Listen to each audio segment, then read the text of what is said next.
Welcome to the Blizzard Sound Panel. Please join us in welcoming to the stage Russell Brower, Director of Audio and Composer at Blizzard Entertainment.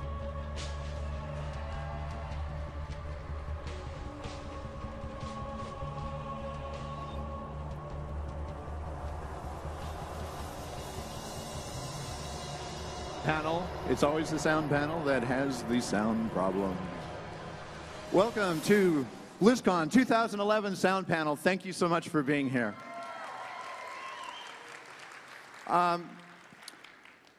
We've talked about Warcraft the last few years and played a lot of that music and stuff, but I wonder, Laurence, what should we feature today?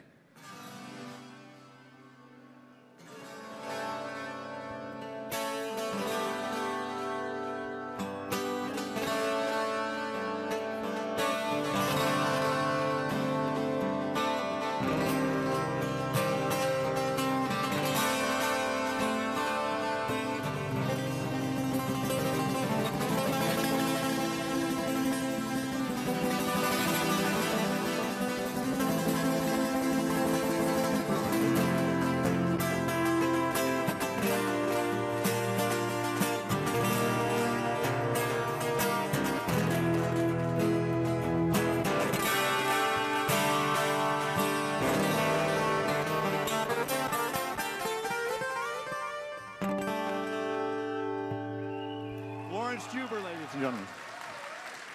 Laurence Juber, ladies and gentlemen, and one of the composers on Diablo III. The first Blizzard game I ever played was Diablo 1, long before I ever knew I might have a chance of working here. So this has been quite an honor to work on this really special project. And to show you the various elements that go into making the soundscape of this project, we want to roll a little video for you. This is a reduced version of what you're going to see in the collector's edition very soon. So please roll the video. When you go into a Diablo game, you need to feel it, and the sound is a huge part of how you perceive the game. Diablo 3 is really exciting because we know that we're going to have the time to draw you in and take you on a journey. Mood of the game is very important from an audio standpoint. It's everything. It has to be in an environment that just feels lush and cool and dark and dirty and dank and smelly. It's got to stink. The audio has to smell bad.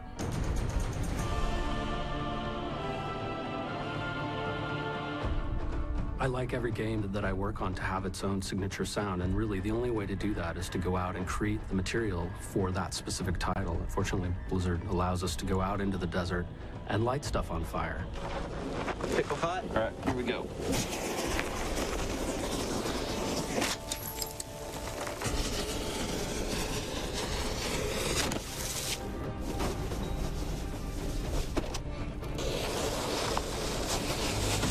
Heroes like fire, so do the people who work on the heroes. Make sounds for them.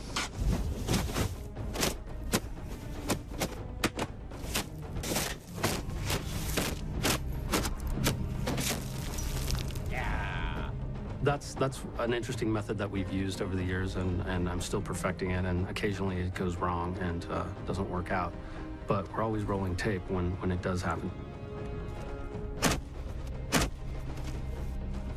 Are you okay, dude? I'm fine. Let's go get some beer. It is nothing compared to the Grand Maesters. It is named Akanesh, the Herald of Righteousness. A sharper blade was never forged. This is perhaps the biggest voice undertaking we've done at Blizzard so far.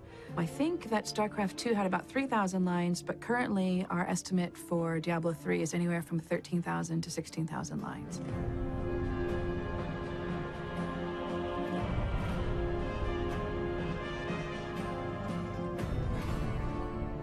The easy part is identifying the voice. The hardest, more challenging part is identifying who the character is. Because for us, once we're in the recording studio, they do come to life and they are very real. This is about as exciting as the time Uncle Deckard and I spent the summer in Bramwell. You're not very good at lifting the spirits of others, are you? Does the soul stone shatter? Do the demon lords break free? Diablo's essence was finally trapped in a soul stone and banished to the unfathomable abyss. And I really think that voiceover is like kids playing in a room together, because suddenly you're just there, you're having fun, you're letting your imaginations go, so nothing has to match anything.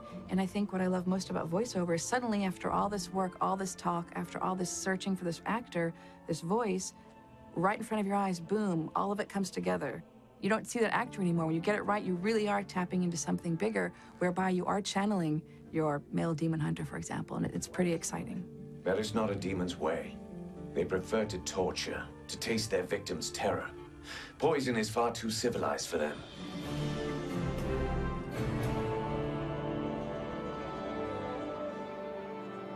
In recording the orchestral music for Diablo III, one of the basic tenets we had was we want this game to sound completely different than World of Warcraft and StarCraft. What we're doing with Diablo is we're recording in an old-fashioned concert hall. This is a hall that was designed for live performance and not for studio recording. So it's a vast space. There's a lot of volume of air. It's our responsibility as musicians to move as much as possible to make this sound, you know, epic and bold. If the most ancient form of music is for other people to hear in a live situation, then maybe it follows that the concert hall is the best environment to hear music that's supposed to be as timeless can be.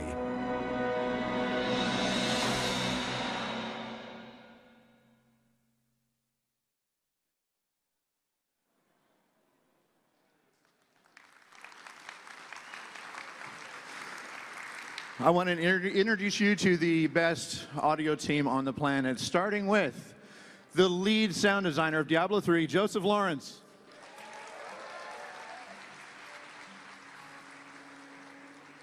And composer, Derek Duke.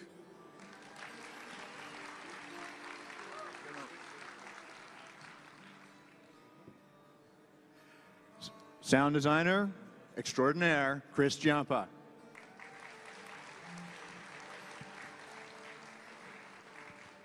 Composer and founder of the sound department, Mr. Glenn Stafford.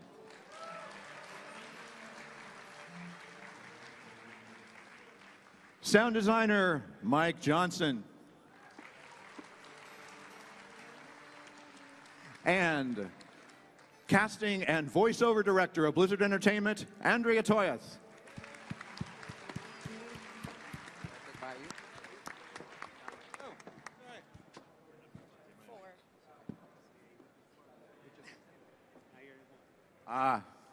Staging, plotting.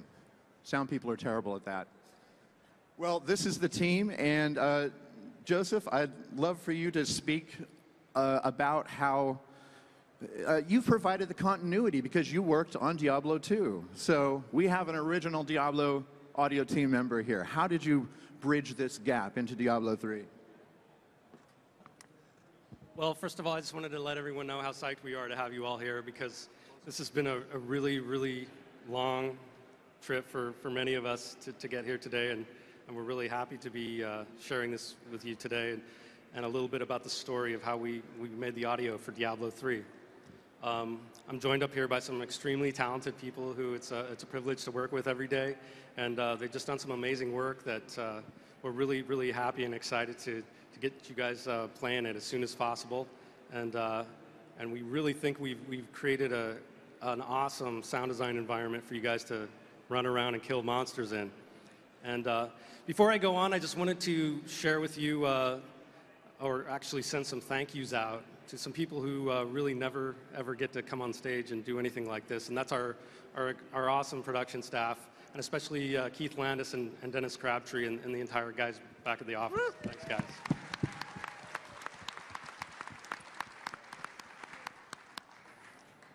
So, as you can see from the video, we really like to get out and get our hands dirty and burn our arms.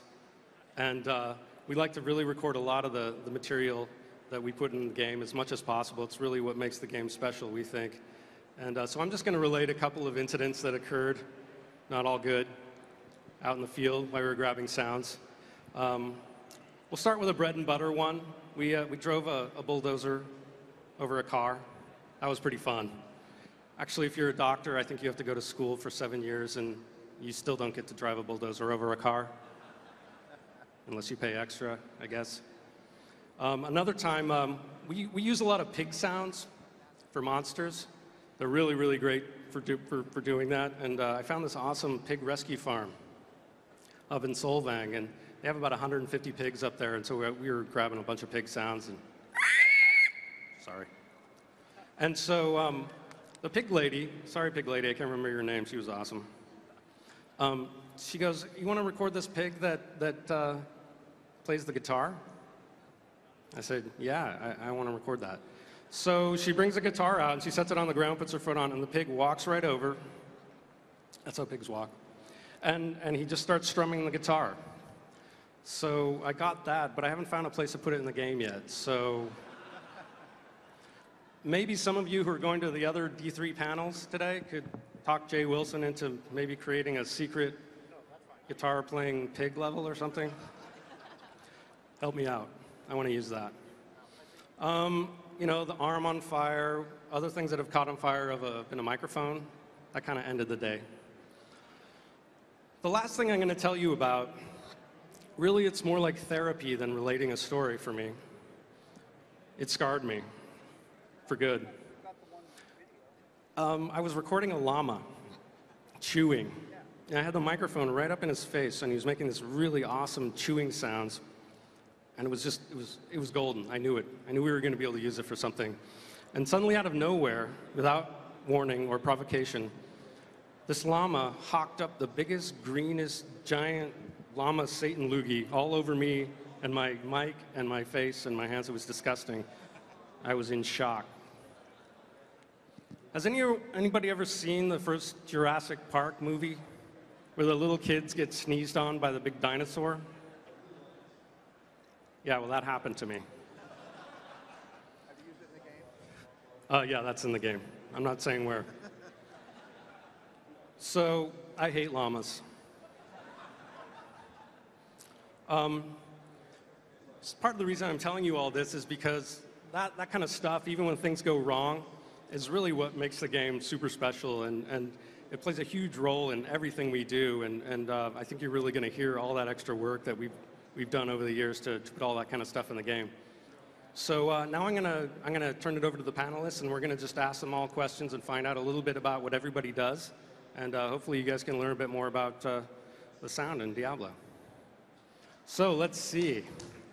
I told everyone I'd surprise them. Who should I pick? Let's pick the pretty one on the end. So this is Andrea. She's our awesome voice director. She kicks a serious amount of buttocks. And so Andrea, you work on all of our games, and how does the voice in Diablo differ from the work that you have to do in say, WoW and StarCraft? Is this on? Thank you for asking, Joseph. That's a great question. First of all, I'd much rather be on the other side of the mic. This is very uncomfortable for me. I'm not, there's a reason I direct and don't act, is because a microphone intimidates me. So be kind. Before I answer that question, I want to give a huge thank you to all of you, because I know that all of us tremendously love and enjoy what we do. And I know that we're all pretty geeked out to be here. So for me personally, voiceover is epic and fantastic, and I can't believe I have this job and I get to do it. So to think that those of you here are here to find out about what we do is really exciting. So I know there's other cool things going on. So I just want to give a huge thank you to each of you for being here, because I'm ridiculously geeked out to be here right now. I love talking about voiceover, so I'm going to warn you, you're going to have to pull this microphone out of my hand, because I can talk about it for hours. So D3. The VO, as I think I alluded to in the video there, we had about 16,000 plus lines to record, and that is tremendously different than, say, WoW or Star 2, because each of those had about 3,000 lines or so. So for me, to really have that opportunity to dive into the lore, the characters, their arc, their emotions was phenomenal. Each of the hero characters had about 1,200 lines, I think, which meant versus, let's say, in WoW, where the player characters have maybe 300, I can't carry that, I can't do that yet. Our heroes in Diablo had a whole range of emotional lines to read. So to have the opportunity to work with a team of writers to figure out how each of our player classes is going to respond, how they feel, and to really dive into the character was really a unique opportunity to bring the emotional landscape of the game to life in a way that we've not done before. And it was really moving. You know, this game is heavy. I think we all know that. There's some pretty heavy storylines and epic character arcs that happen. So to work with the characters on that and the actors was great. You know, for example, the demon hunters, they had a lot of tragedy in their life. So they're kind of walking around Tristram all pissed off. Whereas the witch doctor is a bit more zen and has empathy for the zombies, if you can believe it. So to be able to play with characters like that and create their emotional response to the game was really amazing. And it really got to the point where the player characters, we had about 20 sessions with them, and so by the end of it, they were dreaming as the demon hunter and the monks and so forth, and they would come into the studio and have their own opinions on what the character thought, who they are, and how they would react. So to build these, I call the characters people, because by the end of it, they became people, and they had thoughts and concerns and emotions and reactions that any of us would. So to have 16,000 lines to work with was amazing. The other thing I want to point out, and I'll stop talking, is that we worked really hard to really populate the land of D3 with a lot of what we call incidental roles, meaning female villager 2, soldier 3, barkeep, etc. So we spent a lot of time finding just the right voice so that every person you interact with is really going to have a personality. They're not random voice in the background. Each little background role could have a story. They each have their emotions. So my point is to really work and have this many lines to work with and this much time and opportunity to create such an epic game so that you can really immerse yourself in the game and experience it and be there with them was really critical for us. So for me, that was the biggest benefit for D3 and how it varied from the other games, is to have that much content to play with. Thanks, Andrea. So, Mike, I hear there's monsters in Diablo 3. Hi. Yes, hello. Do you work on those by any chance? I am one of the lucky few that is creating content for creatures on Diablo 3, yes. So why don't you tell us a little bit about your process for creating monster sounds? Okay, can I start with a survey first? Yes, you may. Okay. So how many people in the audience like monsters? Okay, that's pretty good. How many people in the audience like killing monsters? There you go. Okay, so do I. Well, you're going to get plenty of opportunity to do just that in Diablo 3 because we have 60 unique creature types in the game so far. So I just have to say, like with Andrea, I'm just a big geek when it comes to Diablo as well. I played Diablo 1 and Diablo 2, and when I was playing it 10 years ago, I actually applied to Blizzard North and didn't get the job. So, you know, perseverance pays off, and now here I am. It's kind of like a dream come true, actually working for Blizzard and working on the creatures that I liked so much in Diablo 1 and Diablo 2. So we had big shoes to fill. There were some great sounds in those games, and we had to not only meet the caliber of those games, but also in Blizzard fashion to also raise the bar as well. So talk about some of the things that we do. One of the things that we do work as a team. So besides Joseph and Kris and I that are on stage, we also have a couple guys as well, Dave Roven and Evan Chen, working on creatures as well. I didn't want to leave them out. So one of the other things that we do, kind of like 3 different ways we kind of create monsters. It all depends whether they're kind of like humanoid based or whether or not they were humans at one time and transform into something else, or things that aren't based on human physiology at all, or any combination of the above.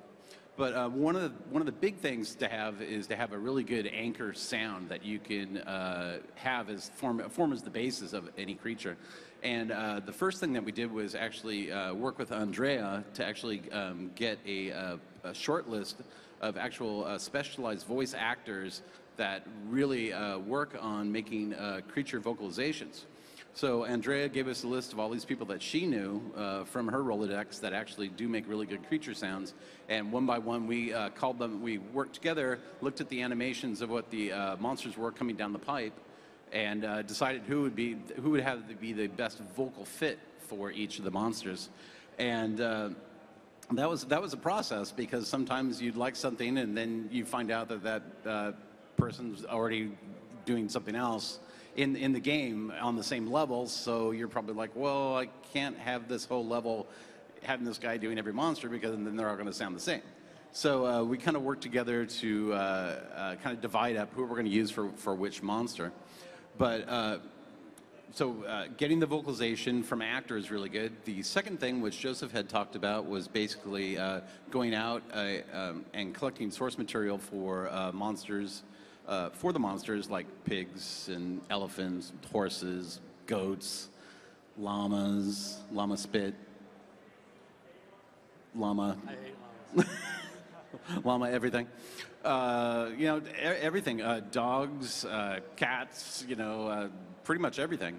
And then using that as a basis for a monster. So, and then the third thing we basically do is take a really good human character vocalization, you know, and mix that with some element of an animal, and put those two elements together, and that would be a really good source for a creature. And then the other thing we could do from that is, let's say, well, we have a really good monster that really works great, but you know, you really can't, you know, stick the microphone into in a VO booth and record a demon, because they really don't exist. So you try to get that person who does a really good demon vocalization, and then they have to be really big, so maybe you might put an elephant on there, but then you finally get the final artwork, and all of a sudden it's on fire. So it's like, oh, great. So we'll go out and record some fire, and then we'll layer all three of those things together, and we'll have a fire-breathing demon, you know, for one of Diablo's minions that's coming to kill you. But anyway, I just want to say I really feel blessed to be here, and I'm like yourselves. Like, I work on the game, and I can't wait for this game to come out. So I think I'm done. All right, way to go, Mike. Thanks. All right, Kris with a K. That's me. Kris has been doing some amazing work on the skills, and so Kris, I'd like to ask you, when you're creating sounds for the skills, how do you consider the player when you're doing your design on those? Well, being a gamer at heart, I play a lot of games myself, and I can sit down and play long sessions of gaming, and audio can get kind of repetitive at times. So, being a gamer, I try to, you know, instill replayability and randomization as a sound designer. So, to go about that, I will go into my digital audio workstation, and I will create a sound, and usually skills have anywhere from 3 types of sounds, like a cast, a projectile loop, and an impact. And within those 3 different categories, I'll then create variations upon each of those, anywhere from 5 to 10 or so. And then I will distill it down into distinct layers. I will organize it like that. And then at that point, half of my fun as a sound designer is implementation as well. So I get to spend a lot of time taking my own sounds, putting them in the game, and that's where I get into the randomization type of area. And within this, I can, when I go into setting the sound, say there's a cast sound or something like that, that sound can have anywhere from 1 to 3 layers, possibly.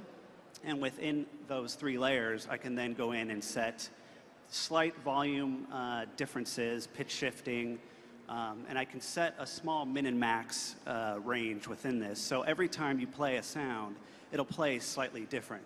And along with that, we can also add effects, like real-time effects, like low-pass filtering, EQs, distortion.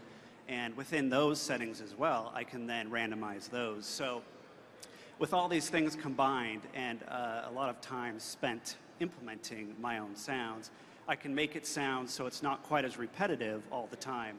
And hopefully, within each sitting of you guys playing, that you won't hear the same sound twice. You know, it'll always sound a little different, and hopefully you guys will just keep playing longer and longer, because I expect you guys to be playing this game over and over and over. Thank you. Thanks, Kris. All right, so I'm going to turn it over to Russell now so he can have a little chat with the guys who make the music for our games. The music of Diablo III.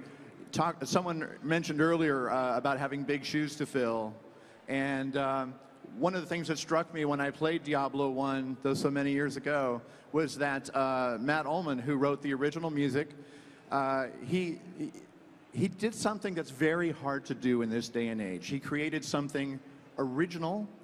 He created something kind of unexpected, and it became iconic and just perfect.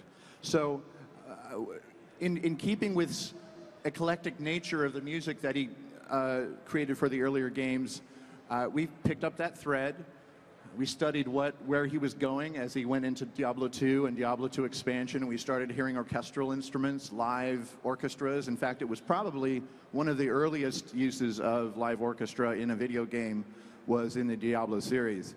And so, as I talked about in the video, we handled the recording of the orchestral portions in a completely different way than we have on the other projects. So even though it's a lot of the same composer faces you're used to up here, we tried to write differently, but we also recorded differently. And I went overseas and recorded this Irish choir called Anuna, and I got this Gaelic accent, a seductive, beautiful sound for the sounds of hell, because I thought hell should be pretty in a very strange way, seductive. With that, I wanted to ask my fellow composers here. I work mainly on the cinematics, but we have Laurence, we have Derek, and we have Glenn. And Glenn, I wanted to ask, because the sounds of the music of Diablo are so eclectic, it wasn't all orchestra, right? You used other things, you used other means. Can you talk about that? Yeah, I can talk a little bit about that. Yeah, obviously orchestra was a big element of what we did, live orchestral instruments as well as synthesized and sampled instruments. I guess to touch a little bit on each phase of the composing process might be a good thing to outline where those interesting and unique sounds come from, because sometimes it's in the concepting and composing phase, sometimes it's later on. So maybe I'll touch a little bit on each one of those phases. The concepting phase is usually just, mentally or listening to other people's music, listening to past music that we've done, identifying those unique textures. And one of my best music teachers told me, music is about setting a set of limitations. It's choosing a sound palette. The possibilities are endless, so you have to limit yourself or you'll never get anything done. So choosing the sound palette for Diablo is sometimes obvious, sometimes not. I think obviously guitar has been a huge part of it, and I had to embrace that in some of the stuff I wrote. Not necessarily in the same way as it was done for the past games, because I wanted to try to evolve it, and sometimes it's hard to write exactly like somebody else, obviously. That being said, yeah, in the concepting phase, I knew orchestra was a big element. I knew guitar would be there, and we also brought in some newer instruments. We had an electric a cellist named Tina Guo, who she played here at Blizzcon last year. She's a fantastic classical cellist and electric cellist. She brought some really interesting textures and very heartfelt melodies and exotic melodies that just fit perfect in this universe, if you ask me. Laurence played some fantastic guitar parts for some of the things I wrote that you'll hear in the later acts, which I can't talk about the acts so much, but the music itself. I wanted to say, so in the concepting phase, you have to know what you want. And moving on to the composing phase, choosing instruments that blend well together. Even in the orchestra, taking instruments that don't sometimes blend well together or that aren't the typical thing can be really interesting, especially the darker and lower strings and brass, and maybe do something interesting with a low woodwind that plays a high note mixed with something else that you wouldn't do typically. That, for me, that type of texture, it doesn't sound like the standard orchestra, and it lends itself to the Diablo universe. Moving on into the recording phase, obviously you get the best musicians you can. We got fantastic orchestra playing the stuff. The choir, both choirs are amazing. All that blended together in specific ways, and for me, I had to reach a little bit and stretch to try to do it in more unusual ways than I would do it for Warcraft, for example. I think in the mixing and post-production or production phase is where I would do a lot of the magic that didn't happen in the writing phase by taking and manipulating live recordings, adding. I even got in there and used some guitar and other instruments to play some weird effects and things to just add to that texture. I took live recordings, maybe slowed them down to half speed or reversed them and slowed them down, blended them with other parts, and also tried to keep the whole thing more modular. A linear approach to music is one approach, and we would use that for a cinematic, for example.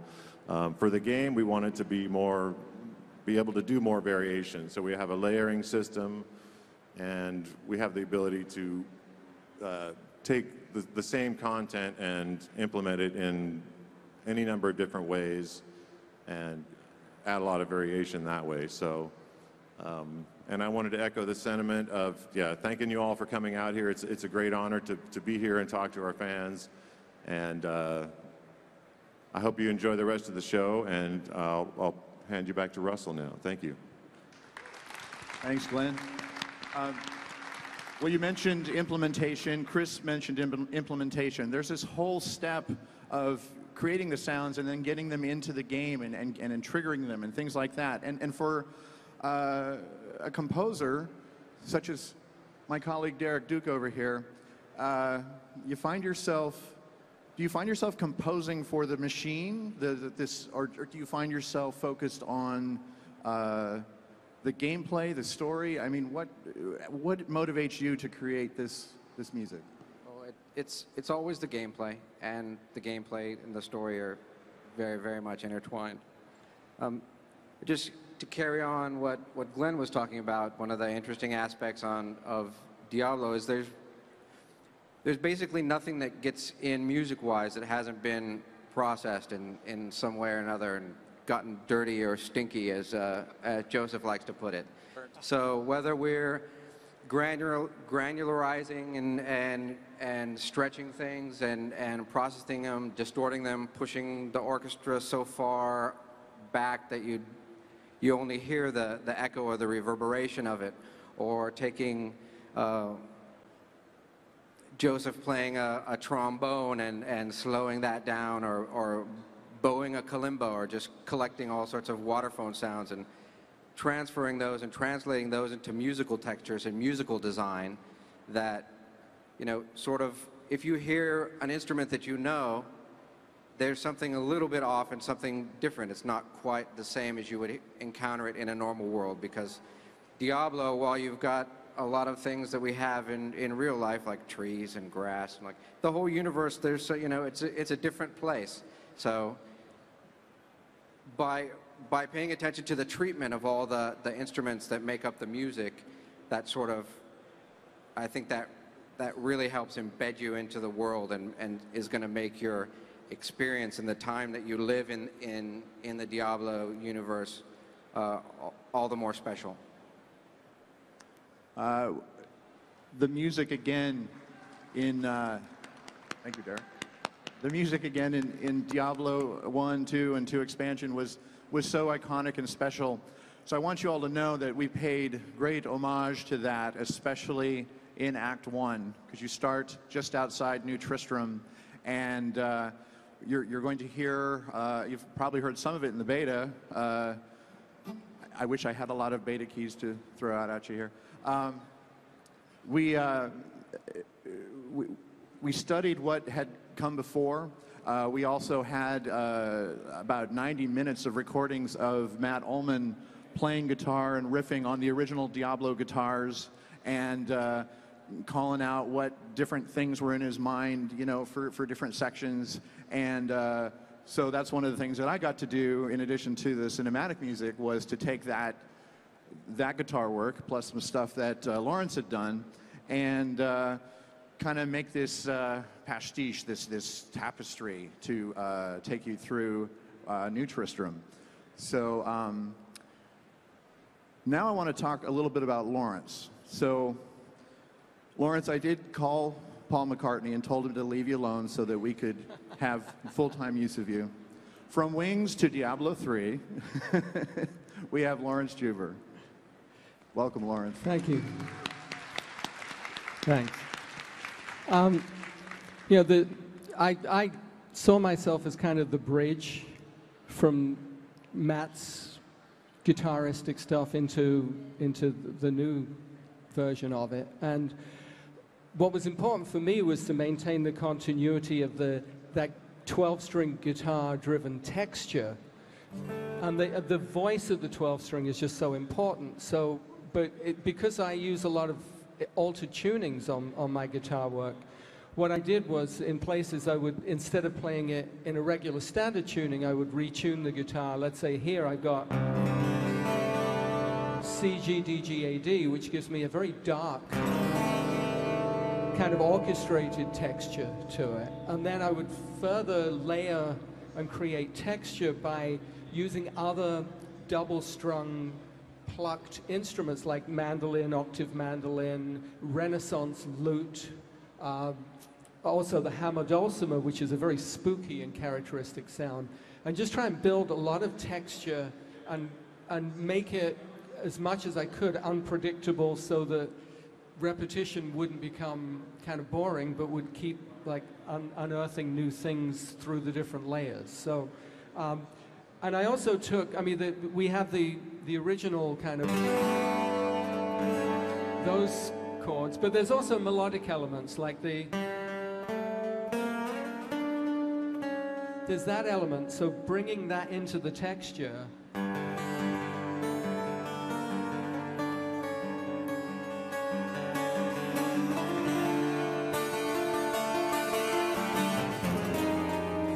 And just going in odd harmonic places and just kind of creating this ambience. It was really, it was just a pleasure to get so immersed into something.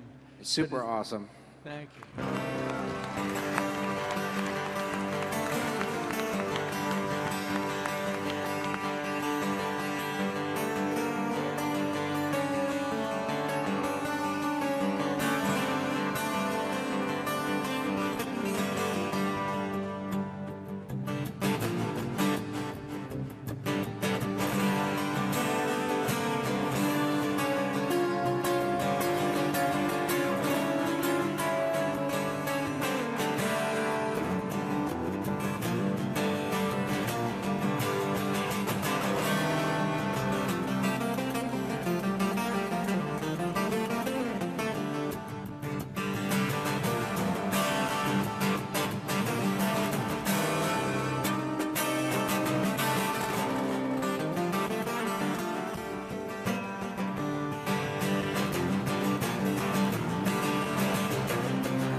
Laurence Juber, everyone. So you got to get the collector's edition. You got to get the soundtrack. And you saw on the video there that big giant stage. Yes, we played the pipe organ. It's the heavens did tremble. It's good stuff. I want to thank this incredible panel, this best sound department on the planet in the industry. Do you guys have any thoughts you want to add before we open it up to Q&A? Anyone? Andrea? Joseph? Russell, I had one thing I wanted to say, and that is, A, I'm in awe of the team I work with, but even when I approach voiceover, hearing all of them talk about their sound assets and the sound design and the music, even when I do voiceover, I think about how are my voices going to fit into this landscape? What's the tone of, I have D3 music and samples and so forth on my iPod that I play in the car because I really am cognizant of the sound sphere of the game. So I think all of our units, everything that we do really comes together beautifully because we all kind of work in harmony to create that kind of gestalt and vibe and energy that we're after. We also took the music as we completed various sections over the last few years since the announcement in Paris and fed that music to the team so that the actual development team would get all geeked up on it too. So that was a lot of fun. One last thing I want to mention that I think is a really proud moment for music in video games is that when we announced Diablo III at the Worldwide Invitational in Paris, we didn't do it with video or a speech or anything. Mike Morhaime just came up on stage and said, we'd like to present Blizzard's newest game. And the lights went down to black and then they came up red with Laurence was on the stage and he played those opening chords. That was the first clue anyone had was the music, and it was unmistakable. Everyone knew exactly what game it was, and there was something like 11,000, 12,000 people in that room, and they just blew the roof off of it. So for a game to be able to be identified by a chord of music is really, really cool. That was a scary moment for me. Well, I think we have just the perfect time here to take some questions. So are we set up for that? Yes, indeed we are. Okay, fire away. Step right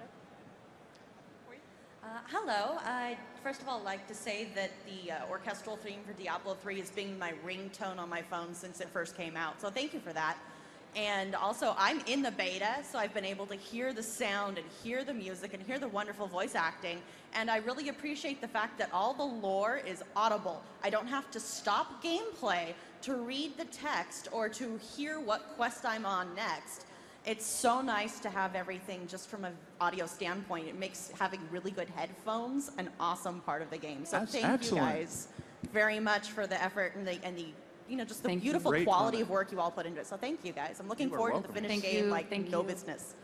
We worked pretty hard, actually, working with the designers to actually get the lore to be something that just wasn't getting in the way of the game. If you wanted to stop and listen to it, you could. If you wanted to keep killing stuff, which most people do, you can. And you can still come back to it later if you need to. So thanks for noticing. I just got a job with making sounds and music for a game, and one of the things that had come up in the development... Congratulations. What? Thanks. Congratulations. Yeah, I'm really happy about it. But one of the things that came up in the development was open source sounds, and I know that World of Warcraft has a lot of these open source familiar sounds. When is it appropriate to use them? When is it not appropriate to use them? And does it ever get to a point where you're taking these sounds and changing them? Well, you know, the reality of it is that we create as much material as we can. We really like everything to be completely original, but there always isn't time to make everything from scratch. But if we do use something, we always tweak it beyond recognition. You'll never hear a stock sound just thrown in the game, and it's been layered with 10 billion other things, and it's just part of the mix. So you'll never hear something right off a disc. Never. I mean, that's a point of pride. I couldn't do it. My rule of thumb for that is if you do use anything like that, take it and mangle it and just reuse it. Make it something different than what it was originally. On a technical level, I've noticed that you're using a combination of a SND file, OGG, and a couple other formats within the game. How do these different formats relate to each other within the game environment in terms of playback? I believe this man has violated his terms of use. Yeah, are we allowed to answer that question? Well, basically, we use OGG files because we actually like the way they sound on music better than any other type of compression. They are more expensive in the decompression phase, so we don't use that for everything because it's just too hard on the engine. So we just basically use that for the music, and I think the ambience as well. It just sounds better. We like the sound better on music. Everything else, the sound effects are typically 80 PCM, so. There are elements of the music in the gameplay music where we have a layering system where there might be several tracks of music, and then there'll be related musical elements that come in according to random rules structured. So quite often, if you were to find some music in the Mopac, you may not be hearing the whole thing because some of the music is intended to be heard with overlays on top. So we do have a layering system in place for the music.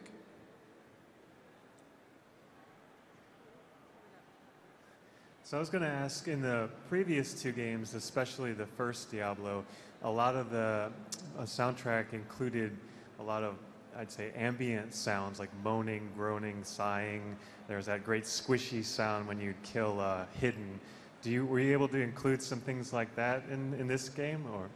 Well, actually, there is a ton of that kind of stuff. We went out of our way, and we're not actually done doing it, so there's some in the beta, but there will be more in the first act when we ship. We created a lot of spots all over the game. You'll find this everywhere, where you could go stand for 20 minutes and not hear anything. And then maybe the next time you stand there, you'll hear a bunch of creature noises off in the distance.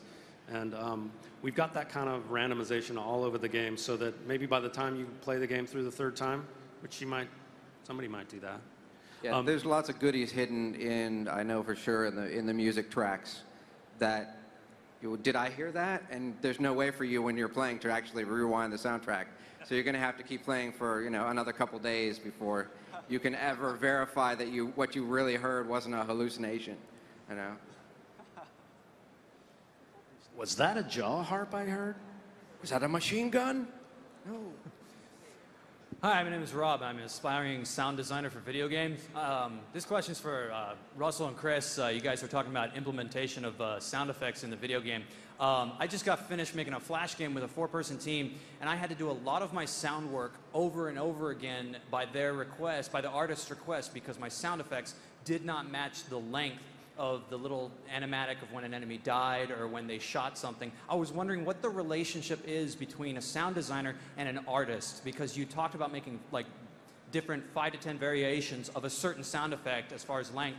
Like, did artists ever tell you to go back and do something again because, something didn't match as far as length or intensity? No, usually that would be QA who comes out and says that it's off sync or something like that. We do work very closely with the artists at times.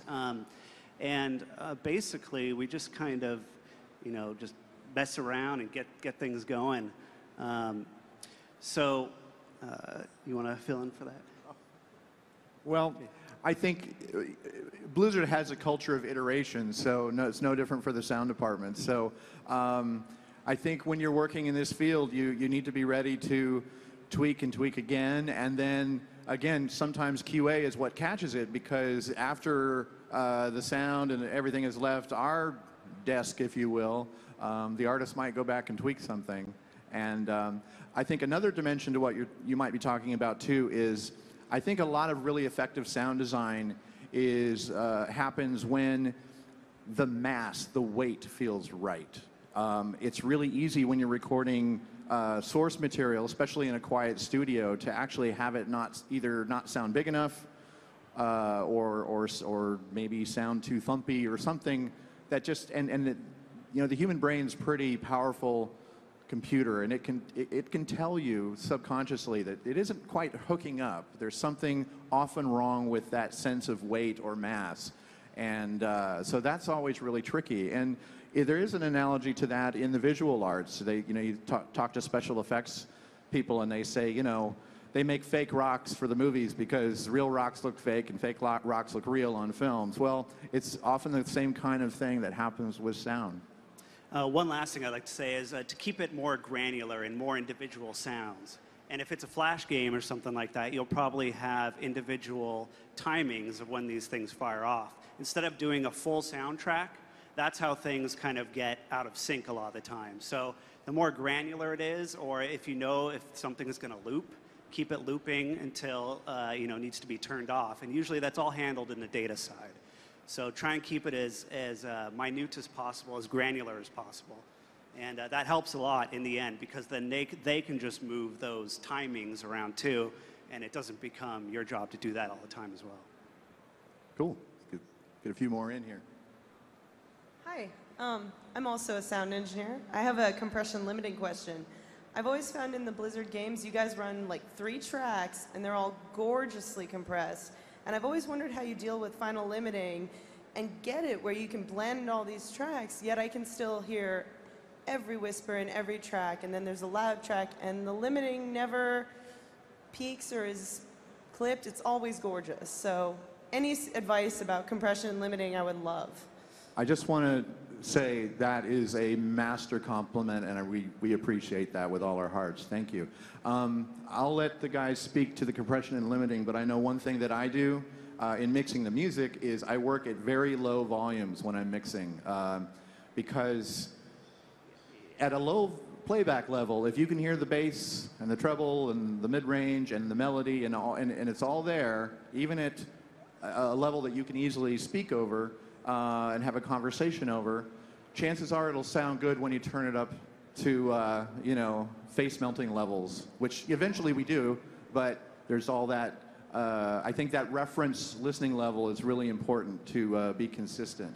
As far as compression, maybe, I don't know, anything else anyone want to add? Well, I should say, in the form of the game, it's good to leave plenty of headroom back at runtime. So you don't necessarily have to compress everything a lot. I like to compress things when I want to make it really aggressive and big and in your face. And when we go into the game and implement this stuff, nothing is at 0 dB. Not a lot of it's at 0 dB. We leave a lot of headroom in there so you have high dynamics and things can really jump out at you. So that's what I try and go for. The audio world is weird. 0 is loudest. Awesome, thank you. Hello, and thank you very much. I am a student who's getting ready to graduate in 5 weeks with music business sound engineering emphasis. And I'm also an opera singer and do voiceover, so I'm curious how much there is a crossover with you guys as an entire team for the artists who do the speaking voiceovers with pig sounds and as well as the music making. How much crossover is there? It's Andrea's question. I'll start off. As I kind of alluded to earlier, way before we even get into the studio, when we're in the casting process, actually before casting, when I'm working with the dev teams and we're talking about voices, I do pull up the kind of music work in progress. Again, before we even find our actors and start working on that, I want to hear what they're doing. I want to hear, because I'm really into music, I love sound, and so when I hear their work in progress, it really sets the tone. It sounds kind of goofy, but I really do get into my headspace, even when if I'm going to go through auditions, let's say I get in hundreds for each character that we do, before I even review the auditions, I will sit at my desk with headphones on and really listen to what they're working on musically, because it really, anybody who loves music knows you just get those sounds in your head and you're in a different place. So for me, for my part of it, I really do, and it's especially hard for me, not hard, but because I work on Star 2 and WoW, it's important that I do listen to their assets, because I need to clear my head of WoW, clear my head of Star 2, and really readjust and get into the D3 world. So hence I really rely on their music a lot to get me there so I can find the perfect voices for our characters. So in that way, that's how I collaborate.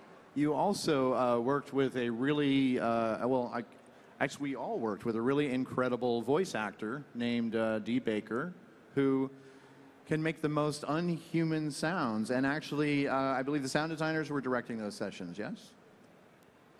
Well, Dee Baker did some work prior to me working at Blizzard for the Fallen family that Joseph can probably talk about a little bit.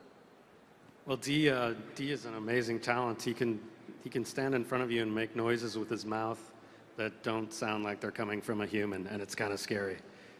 He'll put objects in his mouth, he'll put his fingers in his mouth, he will do whatever it takes to make a really strange noise, and it's just amazing working with him because he's game for anything, and he can just about pull anything off. It's really quite stunning. So that's that crossover between found sounds for creatures and then using the power of the human voice.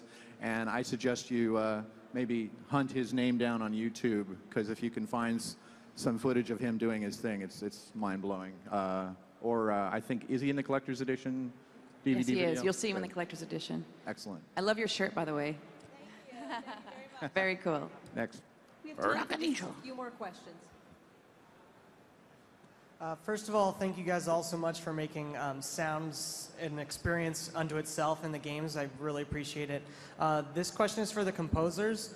How much do you balance collaboration between each other on your own individual pieces in the game, starting through the conceptual phase through all the way to the finished product? Well, I think we all have complementary talents. There's some overlap of our areas of speciality, but so we do some internal casting that maybe one person's tends to do the more heavy stuff, or maybe someone does the more humorous stuff. But we also have to contend with the fact that Blizzard's a real busy studio, so sometimes it comes down to which one of us is available. So some magic formula of the right person for the right job based on our individual strengths and our availability, because there's always a WoW patch to work on, and of course, Heart of the Swarm's coming. So we talk a bit amongst ourselves quite often. We try and get together, whether it's in the hallway or structured meetings, but whether it's a year before the next WoW expansion, we might have some conversations about that, whether it's for the next StarCraft 2. We're always talking about things like that, or even in a team meeting where we're talking about all sound-related things. Musical ideas come up, so we just try and keep the conversation open.